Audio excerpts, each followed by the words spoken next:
La espada de Damocles. Conduce Pablo Veloso.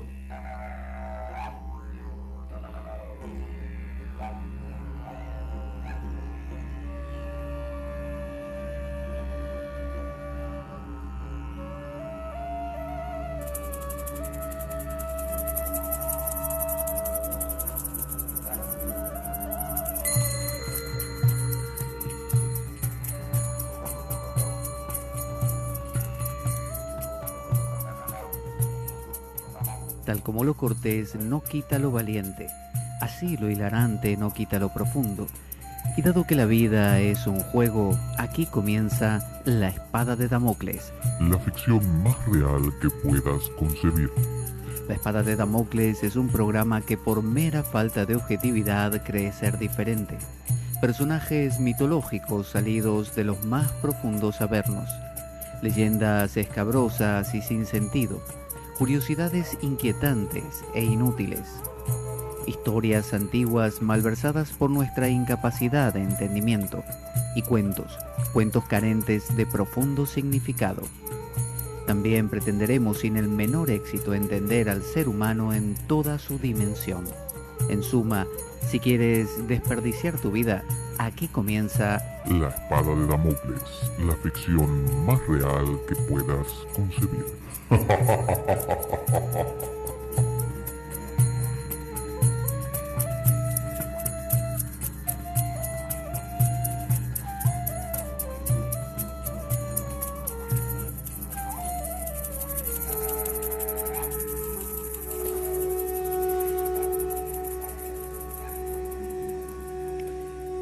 Buenas a todos.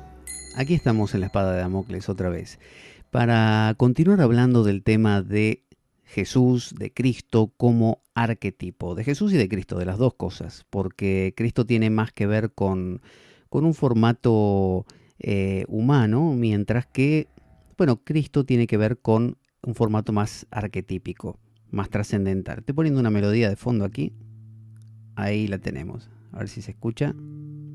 Ahí va. Es una melodía que ha grabado mi hijo con su guitarra y que nos puede servir muy bien de fondo. Ya la he puesto en alguna otra ocasión también. Así que bueno, estamos recorriendo los distintos eventos como si fuera una especie de vía crucis, solo que no se remite solamente a ese camino de la cruz de Jesús, sino que tiene que ver con distintos momentos de su vida donde vimos básicamente desde la Anunciación hasta la Asunción de la Virgen, que es el final. Y estamos ahora muy cerquita de comenzar con la resurrección y la ascensión de Jesús. Estamos en la etapa donde Jesús acaba de morir, viene el tema de la piedad, de la tristeza de la Virgen, y estuvimos viendo lo que significaba esto. Entonces dice Edinger, desde que Jung comenzó a hablar con los muertos, y fíjese qué frase, Jung comenzó a hablar con los muertos. Usted dirá... Momento, ¿qué es eso de hablar con los muertos? Bueno, Jung tuvo una experiencia, tuvo una enfermedad y a partir de ahí se le aparecieron, digamos, unos seres que le hablaban y decían ser justamente seres fallecidos, le pedían su ayuda, su colaboración, y Jung, bueno, empezó a colaborar con ellos, a ayudarlos, como quien dice, vio Poltergeist, esos de ve hacia la luz, sigue esa luz y piérdete ahí, no vuelvas más, una cosa así. Entonces Jung empezó a ayudar a estos fallecidos a que pudieran encontrar otra vez su camino, y a través de eso él encontró una dimensión fehacientemente profunda en su vida. Es decir, hasta ese momento él había desarrollado una labor psicológica, entre comillas, normal, bastante adecuada al progreso científico, intentando más o menos coincidir con todo lo científico, pero bueno, a partir de este momento no. Él rompe con eso y realmente se da cuenta de que el mundo arquetípico es un hecho. Y recordemos esto que es muy muy importante, la simultaneidad de expresión. Es decir, mucha gente dice, bueno, si existe entonces el mundo arquetípico, los parientes fallecidos no son parientes fallecidos, son arquetipos, son, no sé, productos del inconsciente, complejos autónomos, lo que uno quiera. O sea, todo lo psicologiza, ¿no es cierto? No, en realidad hay una coexistencia, así como dice la tabla esmeralda, la tabula smaragdina de la alquimia, como es arriba es abajo. Es decir, como es adentro es afuera, como es aquí es allí, como es allí es aquí. Eso quiere decir que una cosa no niega a la otra, que yo puedo ver todo psicológicamente y a la vez verlo expresado exteriormente. Porque esta idea que tenemos de que si una cosa está acá no está allá, tiene mucho que ver con la idea cartesiana de la separación de alma y cuerpo, ¿no? De espíritu y materia. Y eso nos trae problemas, porque acabamos pensando que las cosas son o blancas o negras, que están aquí o están allá. Entonces decimos, bueno, si es psicológico todo, no puede ser físico. Como si la fisis estuviera separada de la psiquis. Y es lo mismo. Entonces, soñar, no sé, que me estoy cayendo y me golpeo y despertarme con un moretón, no es contradictorio. Es parte de lo mismo. Porque yo puedo haber creado ese moretón físicamente por la sensación que tuve, de la misma manera que cuando yo tengo ira me pongo colorado. Y si, no sé, me pongo muy nervioso y estresado, me puede salir, qué sé yo, una contractura, un sarpullido en la piel. Es decir, la fisis y la psiquis están siempre conectadas, van de la mano. Esto quiere decir que cuando hablamos de Jesús o de Cristo, como arquetipo, no estamos diciendo que ya no fue un ser histórico como usted o como yo, ya no, no sé, los milagros son todos psicológicos, ninguno pudo haber sido real. No, hay una coexistencia de lo que pasa dentro con lo que pasa afuera. Una cosa no niega a la otra, justamente son expresiones variadas del mismo principio. Entonces Jung empezó a hablar con los muertos. ¿Con qué muertos hablaba? Bueno, hablaba con muertos. Muertos, lo que se entiende por un muerto, gente que se murió, como también hablaba con principios de la psique. Es lo mismo, es exactamente lo mismo. Y además esos muertos tenían historia, eran muertos, que ahora no me acuerdo, pero eran particulares que habían nacido en cierta época, eran como soldados que se habían quedado rezagados de no sé qué, y él les tenía que ayudar a volver a casa. Entonces, estaban insertos en la historia, al mismo tiempo eran concretos, personas con nombre y apellido, y al mismo tiempo principios psicológicos. O sea, pertenecían al ámbito teológico como espíritus, pertenecían al ámbito histórico como seres que vivieron y pertenecían al ámbito psíquico como fenómenos. Así que bajo esa perspectiva es que analizamos a Jesús. No lo entendamos entonces, de ahora en más, como cosas, compartimentos separados, donde o es una cosa o es la otra. Entonces él hablaba con muertos y desde ese momento sintió que su vida ya no le pertenecía individualmente, sino que estaba consagrada. La palabra consagrada es una palabra muy bonita, significa con lo sagrado, ¿no? Junto con lo sagrado, volverse sagrado, sacralizarse. Entonces cuando uno se vuelve sagrado es como la transfiguración, uno cambia de aspecto, uno es un hombre nuevo, un hombre en este caso dedicado a lo inconsciente o a Dios. Podría haber sido una persona que tuvo una experiencia mística y a partir de ahí se entregó a Dios. Son distintas formas de presentar la misma cosa. Pero Jung tuvo una experiencia de lo que llamaríamos lo numinoso. No lo luminoso con L, sino lo numinoso, del numen, ¿no? De lo numénico. Y eso es lo inconsciente. Él tuvo una experiencia en la forma de estas visiones y conversaciones, supo que eso estaba ahí. Como Pablo de Tarso tuvo su experiencia de hablar con Jesús y tantos otros. Entonces, dice, el ego ahora responde a una autoridad mayor y se relativiza. El ego responde ahora a una autoridad mayor y se relativiza. Hasta ese momento, yo soy el dueño de mi destino. Yo decido lo que quiero, porque no creo que haya nada por encima de mí. Esa es la posición racionalista y es la posición también religiosa, común, creyente, la que dice, bueno, hay un Dios por arriba mío que lo maneja todo, pero bueno, como lo pone tan afuera, como que es un principio que está ahí fuera, me toca y no me toca, ¿no? Es decir, yo le pido cosas, pero bueno, está ahí fuera, yo hago mi vida, cuando me acuerdo me conecto como si fuera un cable que se enchufa, y cuando no, no. Bueno, cuando uno tiene una experiencia de lo luminoso, que no necesita ser que baje el arcángel Gabriel, pueden ser más simples, ¿no? Como certezas, como intuiciones, como sensaciones vehementes y concretas y unidireccionales. Bueno, a partir de ese momento es como que hay un cambio, no hay vuelta atrás. Es como cuando dicen eso de eres persona nueva, hombre nuevo en Cristo, o has renacido, has nacido de nuevo. Es decir, es eso. En la India le llaman el Dvija. El Dvi, dos, Janma, nacer. El doble nacimiento, el que ha nacido de nuevo. Todo Brahman en la India es un Dvija. Es alguien que nació de nuevo. Pero bueno, el que recibe una iniciación espiritual, sea con un gurú, sea como monje cristiano, recibe inclusive un nombre nuevo. Se llamaba Juan hasta ese momento y ahora lo pasan a llamar, qué sé yo, Crisóstomo, ¿no? Por un padre de la iglesia se llamaba Crisóstomo. Bueno, creo que era Juan Crisóstomo. Ahora el tipo se llama, antes era Juan, ahora es Crisóstomo. Y todos lo llaman Crisóstomo, haciendo referencia a que hubo un cambio. Ahora, este es un cambio deseado a través de ponerse un nombre. Es el camino contrario, ponerse un nombre a ver si ocurre el cambio y a ver si lo propicio. Está muy bien eso. Sin embargo, hay otras veces donde lo luminoso se manifiesta y el cambio, te hayas cambiado o no de nombre, ocurrió. Y el ego se relativiza. Ahora ya sé que, como dice San Pablo en sus epístolas, ya no vivo yo, Cristo vive en mí. Es como una declaración, es como decir, ya sé que ahora yo ya no soy el eje del universo, hay más.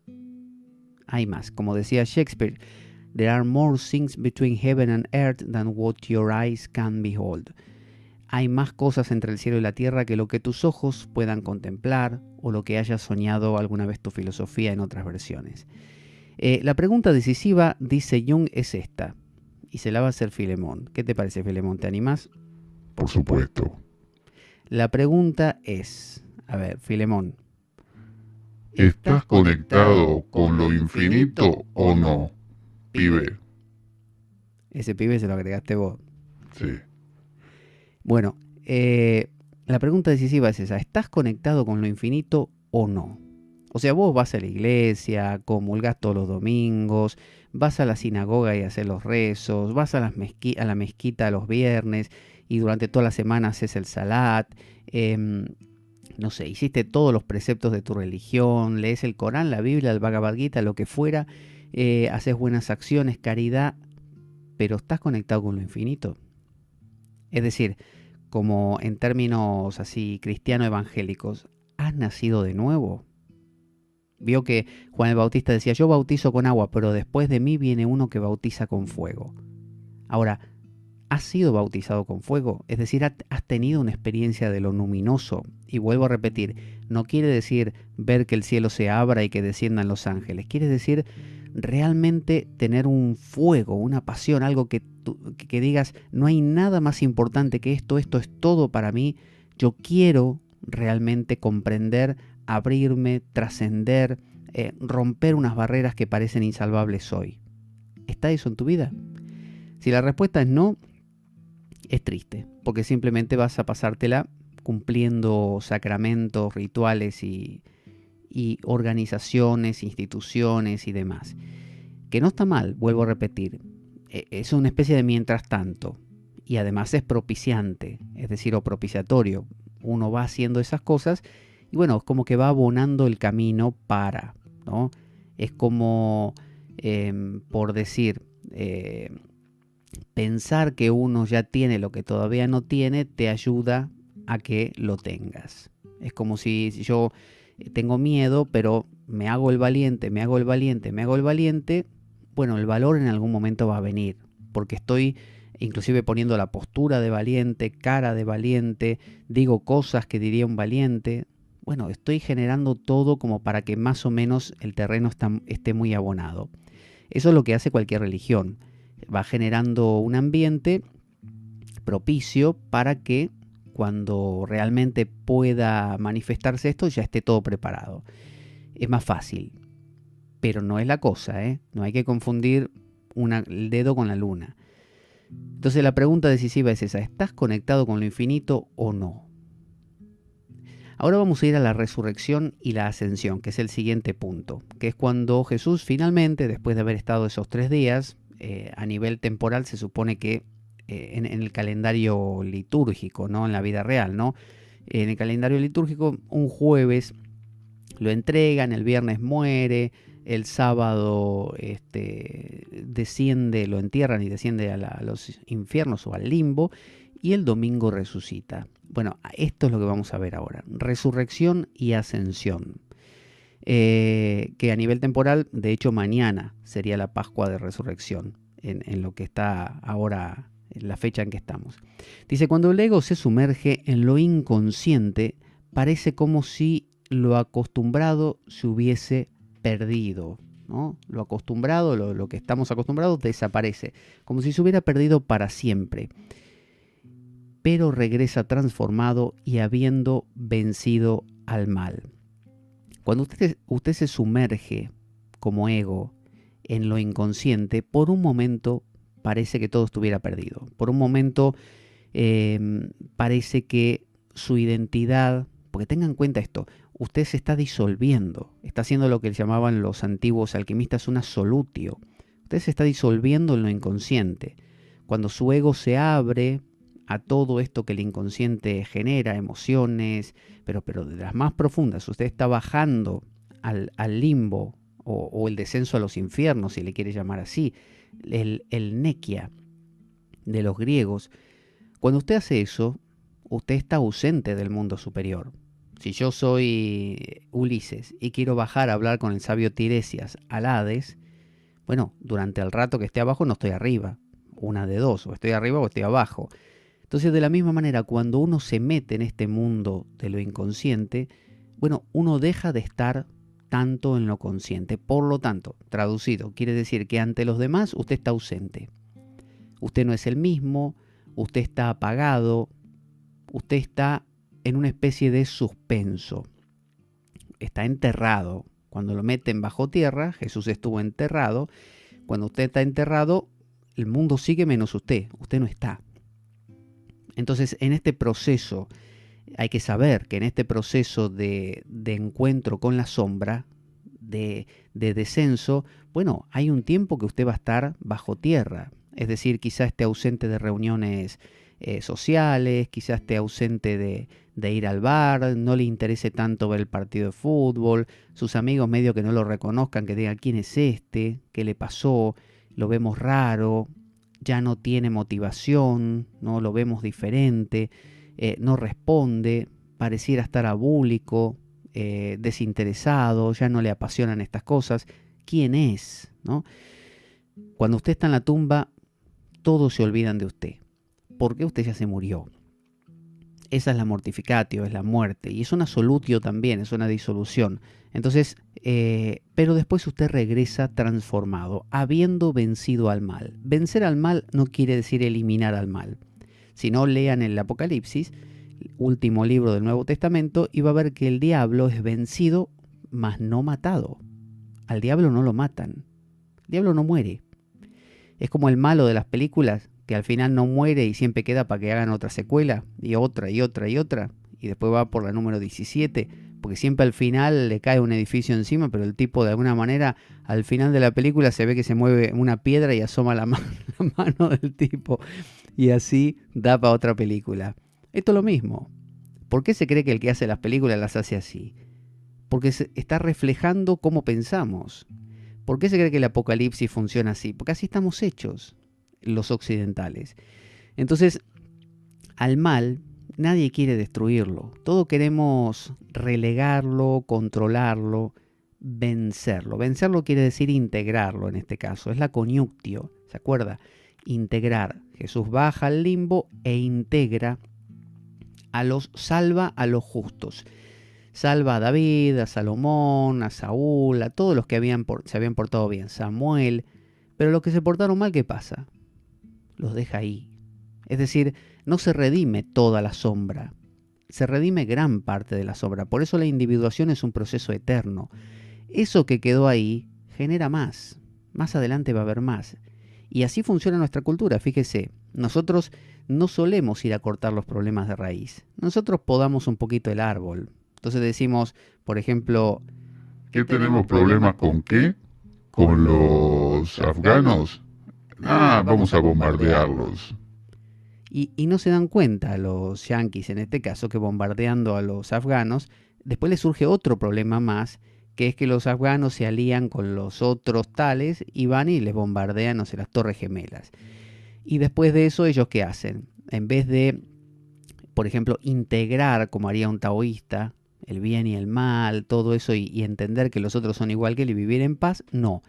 ¿Qué hacemos? Vamos con más bombas y destruimos más todavía para que los otros se alíen otra vez y vuelvan. Y en el interín nosotros decimos que vencimos a todos. Mirá cuántas bombas les tiramos, los hicimos polvo a todos.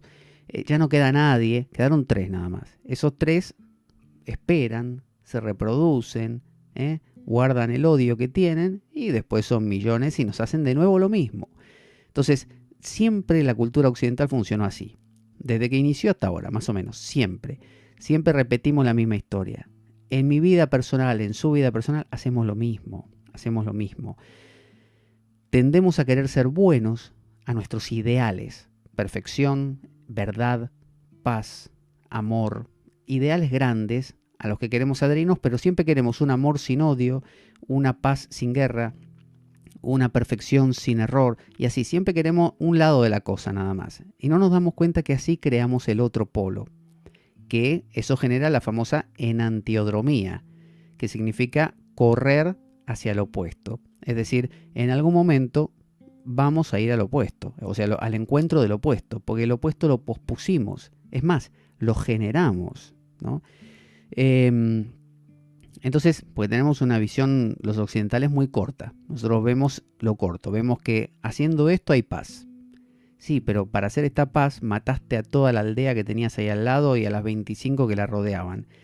Eso generó un odio terrible entre todos esos que tarde o temprano van a vengarse. Pero no nos importa, nosotros decimos que hay paz. Esa es nuestra mentalidad.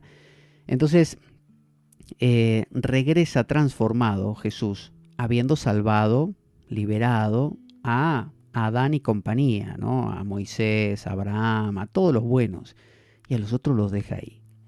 En Lucas 24:16, ya le digo, Lucas 24:16,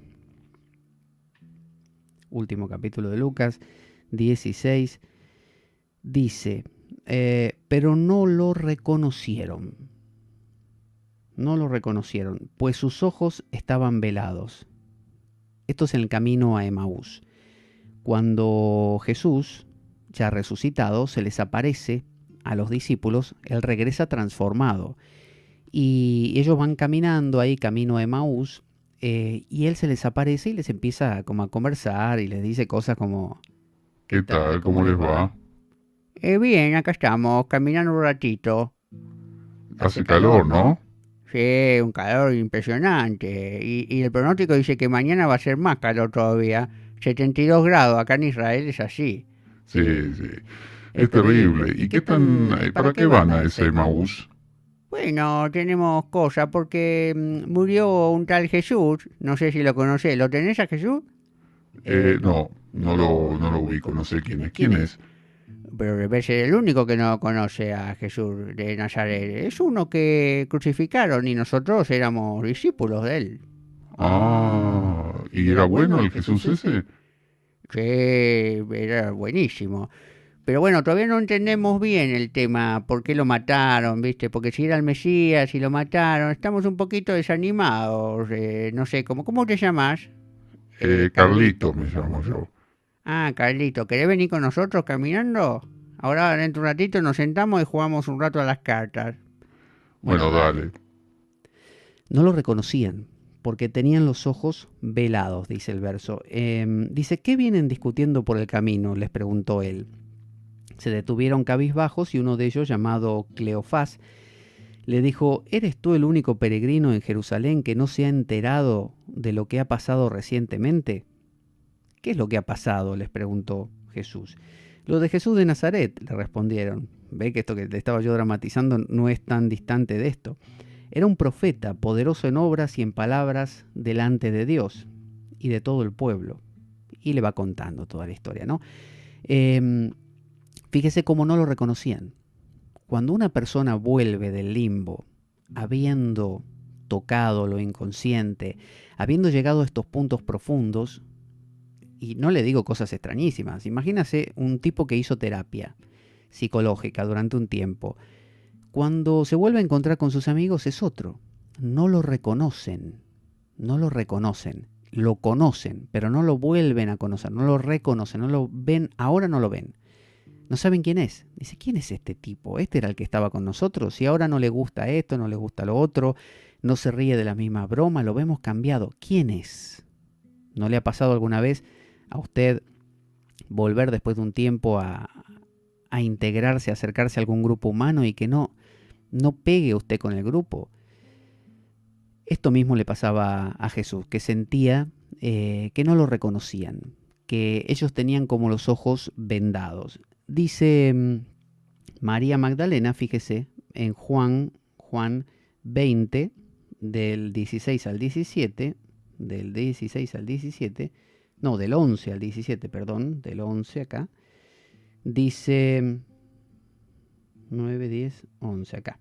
Pero María se quedó afuera, los discípulos regresaron a casa, pero María se quedó afuera, llorando junto al sepulcro. Mientras lloraba, se inclinó para mirar dentro del sepulcro y vio a dos ángeles vestidos de blanco, sentados donde había estado el cuerpo de Jesús, uno a la cabecera y otro a los pies. ¿Por qué lloras, mujer?, le preguntaron los ángeles. Es que se han llevado a mi Señor y no sé dónde le han puesto, les respondió. Apenas dijo esto, volvió la mirada y allí vio a Jesús de pie, aunque no sabía que era él. No sabía que era él, lo vio, pero es otro. Cuando una persona realmente toca lo inconsciente, se transforma. Cuando una persona tiene un encuentro con Dios, se lo digo en términos religiosos, se transforma, es otro. Jesús le dijo, ¿por qué lloras, mujer? ¿A quién buscas? Y ella, pensando que se trataba del que cuidaba el huerto, fíjese, que era un jardinero, estaba totalmente descolocada, le dijo, Señor, si usted se lo ha llevado, dígame dónde lo ha puesto y yo iré por él. María, le dijo Jesús. Ella se volvió y exclamó, Raboní, que en arameo significa maestro. Suéltame, le dijo él, porque todavía no he vuelto al Padre. Ve más bien a mis hermanos y diles, vuelvo a mi Padre, que es Padre de ustedes, a mi Dios, que es Dios de ustedes. Fíjese, le pasó lo mismo a María Magdalena, que lo quería un montón. No lo reconoció. Entonces, cuando uno tiene una experiencia profunda, espiritual, trascendental, uno cambia, uno se convierte totalmente en eso, en otra persona. Nuestro programa carece de sustento económico externo. Si quieres colaborar y apoyarnos, puedes hacer de cuenta que me invitas un café y dejar una donación equivalente a ello o lo que tú desees a través del enlace de PayPal que aparece en nuestro canal en iBooks. Si tienes alguna duda al respecto, puedes enviarme un correo a infoespadaweb@gmail.com para informarte y desde ya muchas gracias por ello. Entonces, los 11 discípulos también que dudan, fíjese en Mateo 20, espere que voy a hacer una cosa acá con la cámara para que no se tilde, que no sé por qué razón, a ella le gusta grabar de a media hora. Entonces, los discípulos que dudan es Mateo 28, 16 al 17 también. Ahí me pasé. Volvemos atrás. Mateo, volvamos. Mateo, de nuevo, así les dejo tiempo para que lo busque en su casa, que debe tener la Biblia en la mano, ¿eh? A ver si la tiene. Mateo 28, 16 al 17. Esto es clase de Biblia. Los 11 discípulos fueron a Galilea. Galilea era la provincia donde vivía Jesús. Nazaret estaba dentro de Galilea. Y a la montaña que Jesús les había indicado. ¿Se acuerda que le dijo, vuelvan a Galilea que voy para ahí? Cuando lo vieron, lo adoraron, pero algunos dudaban. Algunos dudaban. ¿Por qué dudaban? Si había estado muerto y ahora estaba vivo. Porque no lo reconocían, no se daban cuenta fehacientemente de que era él. No veían en esa persona una concordancia con lo que era antes. Algo había cambiado y mucho. Entonces cuando usted conoce a lo profundo, usted cambia hasta para usted. Usted no se reconoce. Porque acuérdese que también estos discípulos son partes de nuestra propia psique. Es decir, usted se mira y se pregunta, ¿quién soy yo? Yo no me reconozco. Escúchame, yo, ¿quién sos? Porque, ¿cómo puede ser que no te guste lo que me gustaba la semana pasada? ¿Qué pasó acá? Acá hubo gente que me abdujeron los extraterrestres y soy otro. ¿se da cuenta? Hay algo que cambia ahí. Eh, Otros dos discípulos de camino a Emaús, en Lucas 24, por si le quedan dudas todo esto, mire todos los que le estoy mostrando. A ver, Lucas 24, del 13 al 16. Ahí. Aquel mismo día, dos de ellos se dirigían a un pueblo llamado Emaús. Se ve que los primeros que le dije no era hacia Emaús, irían para otro lado. A unos 11 kilómetros de Jerusalén. Iban conversando sobre todo lo que les había acontecido. No, es esto mismo, sí. Lo que pasa que es por otro evangelista, debe ser. Mientras hablaban y discutían, Jesús mismo se acercó y comenzó a caminar con ellos. Pero no lo reconocieron, pues sus ojos estaban velados. No, es el mismo verso. Es el mismo verso, pero que empezaba desde un poquito antes. Los 11 de nuevo, fíjese, más Lucas 24, verso 36.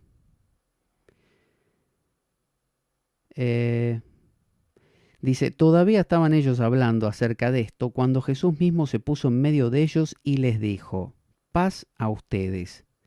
Aterrorizados, mire lo que le digo, aterrorizados, creyeron que veían un espíritu.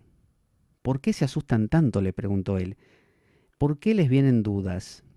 Miren mis manos y mis pies, soy yo mismo. Tóquenme y vean. Un espíritu no tiene carne ni huesos, como me ven que los tengo yo. Ellos se asustaban porque no reconocían que era él. Además de que porque pensaban que podía ser un espíritu, no encontraban conexión entre su recuerdo y lo que veían ahora. Porque fíjese esto, si usted dijera que se asustan porque ven un espíritu nada más, en las otras ocasiones no se asustaron, no estaban asustados, simplemente lo ignoraban, hablaban con un tipo como si fuera otro, no sabían quién era. María lo mismo. En Juan, por último, y ya con esto lo dejo en paz, Juan 21, 4. 21.4 dice, al despuntar el alba Jesús se hizo presente en la orilla, pero los discípulos no se dieron cuenta de que era él. Entonces él, como para fastidiar, le dijo, muchachos, ¿no tienen algo de comer? No, respondieron ellos, tiren la red a la derecha de la barca y pescarán algo. Así lo hicieron y sacaron una cantidad de pescados increíbles. Es el Señor, dijo a Pedro, el discípulo a quien Jesús amaba. Entonces, él se presentó. No lo reconocieron. Les dijo algo que era habitual en él, como también en otra ocasión les parte el pan y se los da. Es decir, si uno deja de ver un grupo de amigos, tiene una profunda transformación interior, se conecta con estas cosas de lo inconsciente y 5 años después vuelve con el grupo de amigos, no lo reconocen. A menos que uno haga alguna cosa que hacía antes, algún chiste que antes hacía, tener una respuesta parecida a la que antes tenía, algo. Si no, no lo reconocen. Es decir, uno cambia no en su esencia, pero cambia en sus maneras de comportarse. Por lo tanto, uno se convierte en una persona muy diferente. El proceso de individuación te cambia, no solamente interiormente, sino exteriormente. La entrega a Dios, si uno lo quiere decir religiosamente, te cambia. Si uno no cambia, es simplemente porque no ha hecho esa conexión, ¿no? ¿Estás conectado con lo infinito?, era la pregunta de Jung. Si la respuesta es no, bueno, vas a ser el mismo tipo 50 años después. La dificultad está en que ahora hablamos del hombre nuevo, dice Jung, de la persona que nace del Espíritu Santo. Ya no es lo concreto, sino lo sutil. Nacer del Espíritu Santo es ser un hombre nuevo. Por eso no es reconocido, es nacer del Espíritu. Isis remembró, volvió a juntar los miembros cortados, a Osiris, lo untó con aceites, lo embalsamó y convirtió un cuerpo muerto en uno inmortal. Y esto toma 40 días, que tiene que ver con todo esto de la cuaresma también. En Génesis, fíjese, Génesis 53, Génesis último capítulo, 53, dice: el proceso para embalsamarlo tardó unos 40 días, que es el tiempo requerido. Los egipcios, por su parte, guardaron luto por Israel durante 70 días. Entonces, 40 días era el tiempo que se tardaba en el proceso de embalsamamiento en Egipto, los egipcios.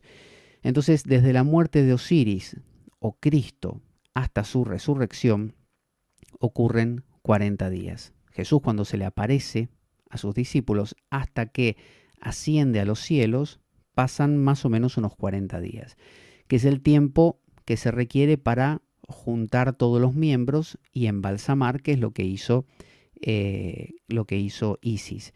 De la misma manera, María en la piedad está volviendo a juntar, abrazándolo, ¿no? Volviéndolo a unir.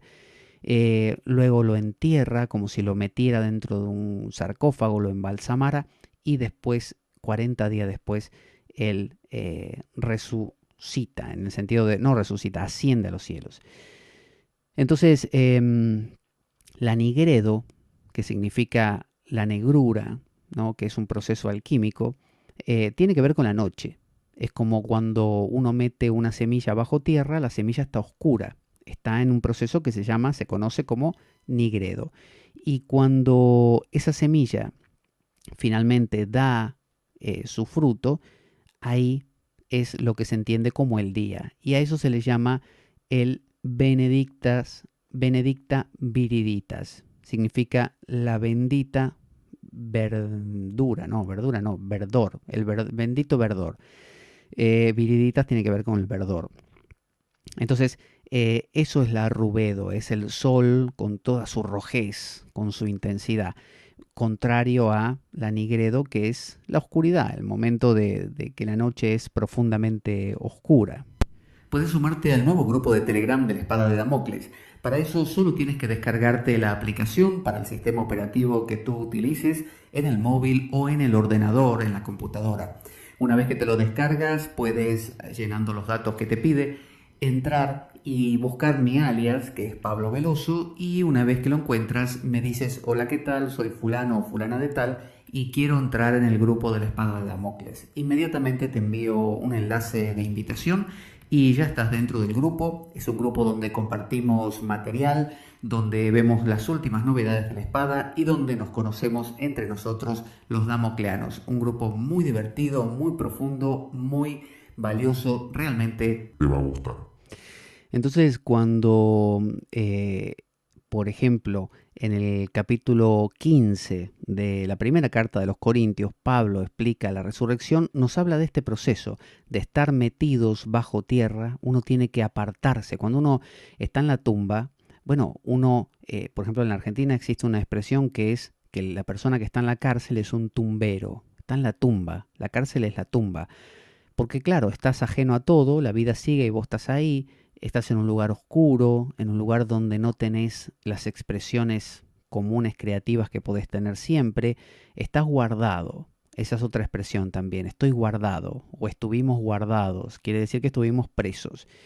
Entonces el grano necesita estar bajo tierra, oculto, apisonado, inmovilizado, incómodo, imposibilitado, ausente del mundo. Todo el mundo dice: el grano, ¿qué grano? No vemos nada. El grano se perdió, no sabemos dónde está.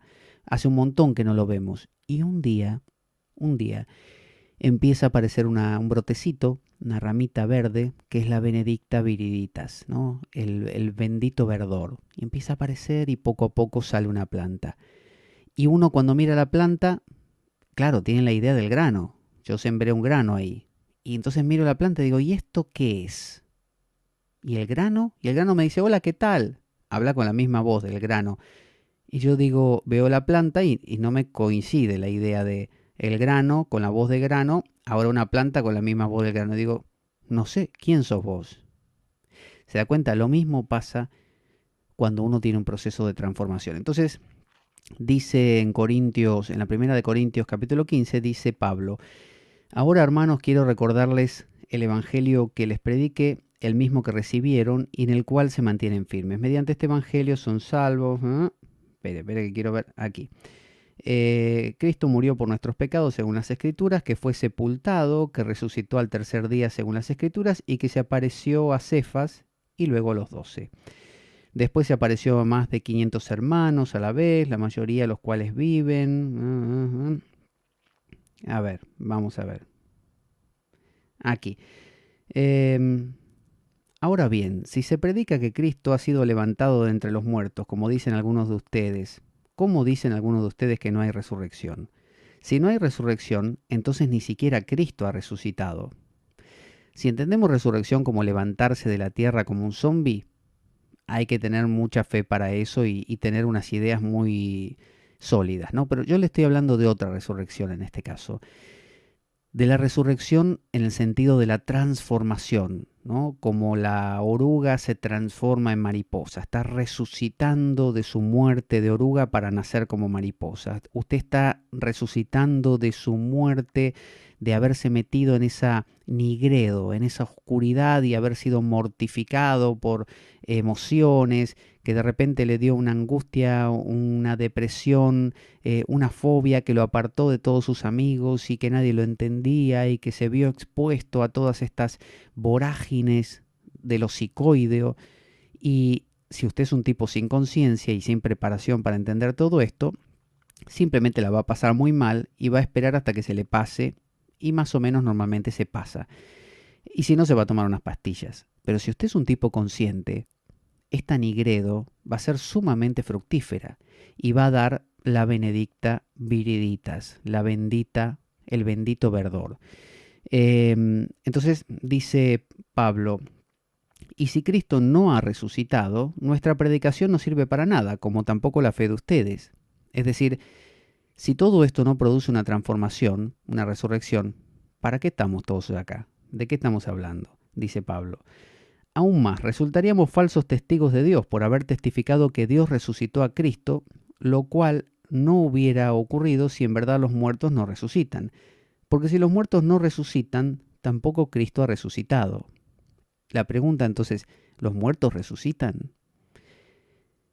Depende. Si yo tengo conciencia de lo que estoy haciendo, voy a resucitar como una benedicta viriditas. Ahora, si no tengo conciencia y simplemente estoy sufriendo una depresión, más que resucitar voy a volver a ser lo que era. Voy a salir de la tumba como pueda y me voy a arrastrar para volver a ser el mismo tipo de antes.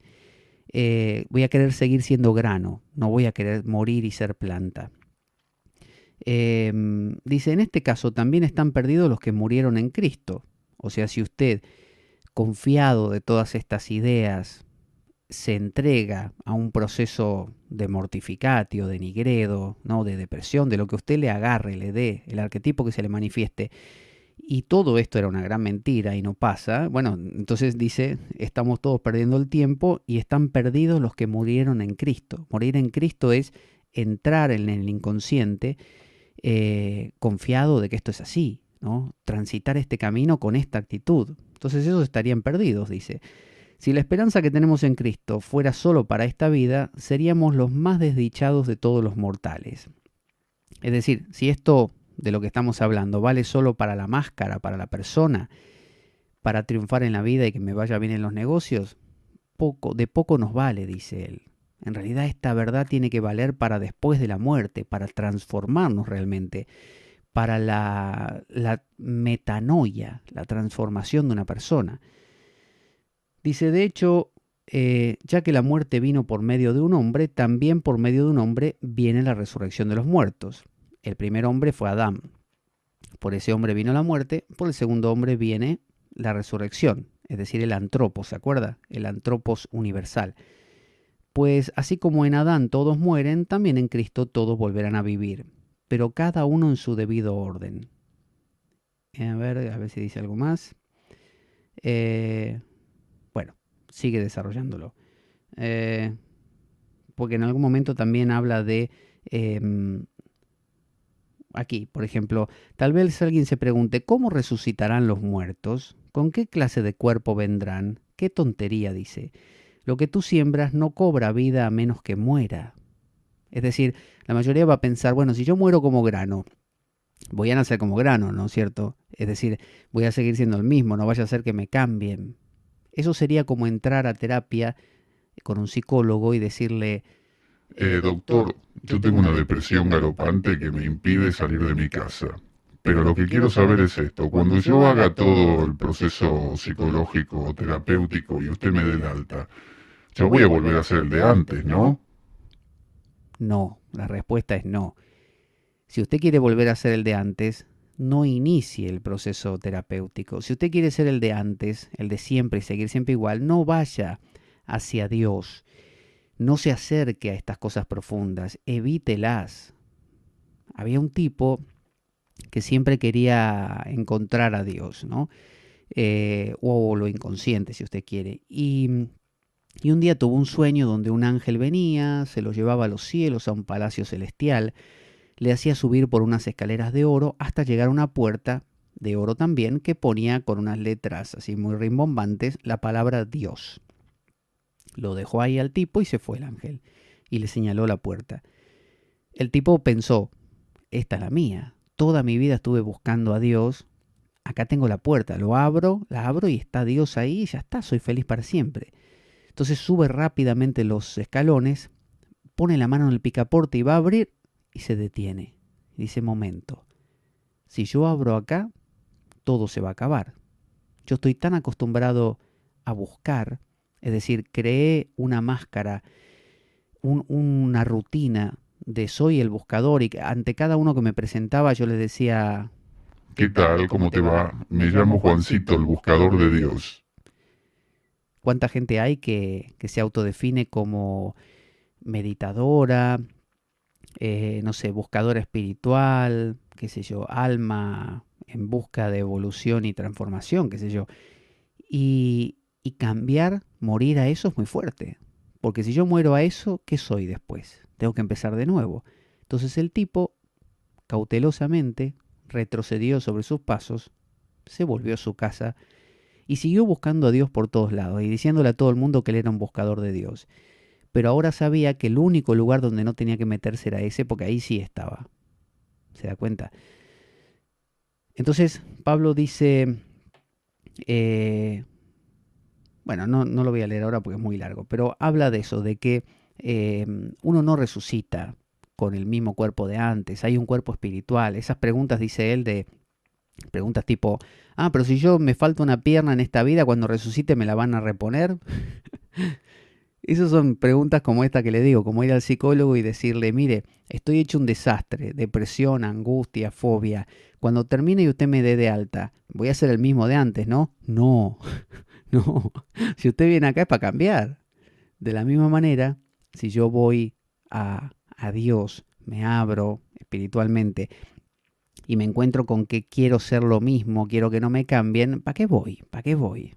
Para descargar nuestros programas grabados, puedes hacerlo a través de nuestra web www.espadaweb.blogspot.com. Puedes comunicarte a través de Twitter, @PabloJVeloso, enviarnos un correo a info.espadaweb@gmail.com, donde puedes contarnos opiniones, preguntas, sugerencias. También puedes participar y sumarte a nuestro grupo de Facebook llamado La Espada de Damocles. Puedes compartir nuestro programa libremente por la red y también subirlo a tus propios canales. Pero sobre todo, ¿sabes qué? No te lo puedes perder. Cristo dijo en la cruz, Dios mío, ¿por qué me abandonaste? ¿No? ¿Por qué me has abandonado? En realidad estaba citando un salmo muy famoso que dice, como dice, la mansa Mactani, Elí, Elí, la vas sabactani. ¿Qué quiere decir eso? Dios, Dios, ¿por qué me abandonaste? O Padre, Padre, ¿por qué me abandonaste? Esta es la desolación por haber fallado. La desolación por haber fallado. Él sintió que hizo todo lo que tenía que hacer, ser buen tipo, buscar el amor, amar al prójimo. Es decir, buscó la blancura durante toda su vida y aquí sintió que se le vino encima la sombra, ¿no? Se le vino la oscuridad, se le vino la sombra encima, todo lo psicoideo le apareció a comérselo. De hecho, él en este salmo, si uno lo lee, que es el salmo, si no me equivoco, es el 22, que habla de me persiguen, es Señor, Señor, Señor mi Dios, ¿por qué me abandonaste? Las palabras que lanzo no me salvan, de día clamo y no me atiendes, de noche mas no encuentro mi reposo. Y después sigue desarrollando como que me persiguen como perros, se reparten mis vestiduras, todo lo que él cumplió, es decir, se arquetipizó, ¿no? Entonces él llevó toda una vida dedicada al bien y la sombra ahora lo estaba destruyendo. Claro, cuanto más bien uno pretende, más bueno uno pretende ser, más sombra va creando. Luego resucitó en cuerpo celestial justamente gracias a esta polarización. Y aquí está, pero el misterio más grande que existe. Este es el corazón de la cosa. Resucitó en cuerpo celestial, acuérdese, transformado, metanoia, irreconocible para los demás. ¿Por qué? La cuestión es en el por qué. ¿Por qué? Por la polarización. Entonces ahora le voy a contar cuál es el axioma cristiano que es nuestro modus operandi de todo el mundo occidental. Fíjese, el modus es este. 1. Sé bueno. Entonces uno se esfuerza por ser bueno. Supóngase que usted diga... Pero yo no soy religioso. Vale, no importa. Usted le dicen sea buen ciudadano, buen padre, no debe hacer tal cosa, no debe hacer tal otra porque están mal, no se ven bien en nuestra cultura. Compórtese bien. Sé bueno, eso es ser bueno. Luego viene, como consecuencia de eso, acumula sombra. Claro, si yo quiero ser bueno, ¿qué hago con todo lo que no es bueno en mí? O que no cuadra con el molde. Bueno, se acumula como sombra. Tengo dos opciones, o la acumulo bajo la alfombra, o se lo proyecto a otro. Y empiezo a decir, los otros son, ¿no? Los orientales, los árabes, los extranjeros, los del barrio de al lado, el vecino, mi esposa, ¿no? Yo puedo proyectarlo en cualquier lado. Es el otro. Entonces acumulo sombra. Entonces vamos bien, ¿no? Primer punto, trato de cumplir un esquema, ¿no? Que me postulan como lo ideal, un ideal. Eso genera sombra en cantidades infinitas. Luego, la tercera cosa, primera es sé bueno, acumula sombra la segunda, la tercera es aguanta. Porque cuando uno va y se queja y dice, disculpe, dice por ejemplo así, disculpe, estuve haciendo lo que me dijeron, ¿vio? De ser bueno, de, bueno, acumular sombra, se me fue acumulando y ahora me está volviendo loco la sombra, ¿qué hago? Respuesta del sistema, bueno, usted tiene que aguantar porque así son las cosas, señor, así son las reglas acá. Y si no, rellene ese formulario y venga en una semana. Aguante, señor, aguante. Acá todos aguantan. Eso es lo que suele pasar. Siguiente cosa que pasa, punto 4, la sombra te alcanza. Llega un punto que es imparable. O bien te sale de dentro de una manera, porque la metiste bajo la alfombra y te sale en forma de enfermedades, arranques de ira, ¿no? De repente te salta la ficha por cualquier lado, explota la olla a presión. La sombra te alcanza. Sé bueno, acumula sombra, aguanta, la sombra te alcanza. Siguiente punto, enantiodromía. Enantiodromía significa que no solo te alcanza la sombra, sino que ahora se desató la batalla, ¿no? Te confrontaste con el enemigo, apareció gente que ahora te está maltratando, todo lo que vos intentaste dejar fuera te viene encima, o bien desde dentro en forma de una imparable y paralizante angustia, depresión, sin sentido de vida, crisis existencial, todo. Quinto punto. ¿Cuánto vamos? Sé bueno, acumula sombra, aguanta, la sombra te alcanza, enantiodromía. Sexto punto. Sexto punto, no te identifiques con nada. Cuando esto pasa, el punto anterior era la enantiodromía. Eso es la crucifixión. Aparece la sombra de una manera tan brutal que no sabes qué hacer. Y te quedas paralizado. Te paraliza la angustia, la depresión, como dijimos. ¿Qué haces en ese momento? No te identifiques con nada. No identificarse significa no enfadarse porque te esté pasando, no intentar salir del asunto. Quédate ahí. Quédate ahí.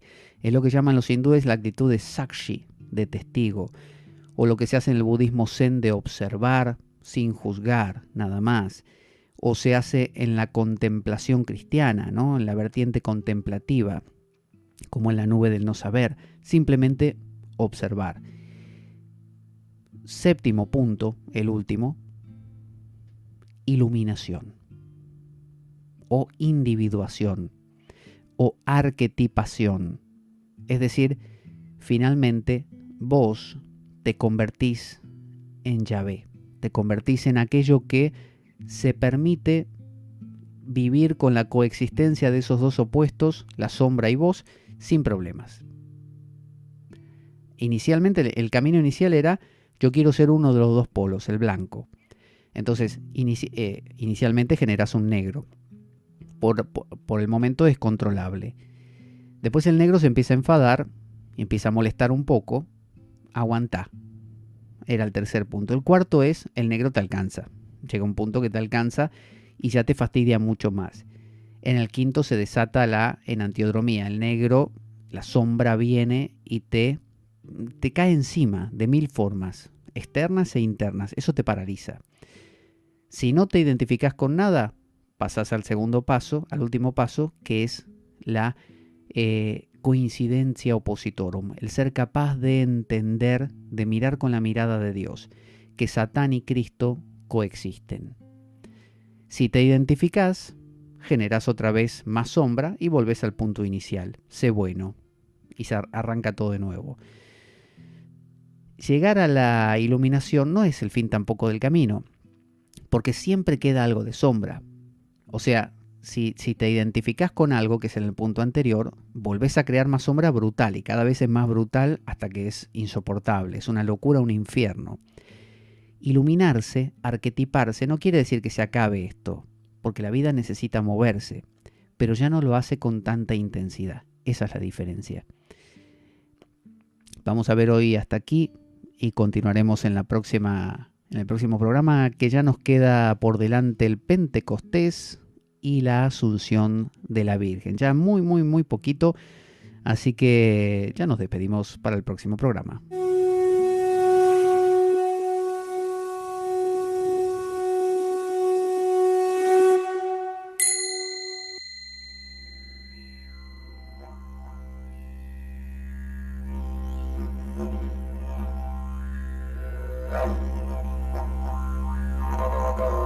La espada de Damocles. Conduce Pablo Veloso.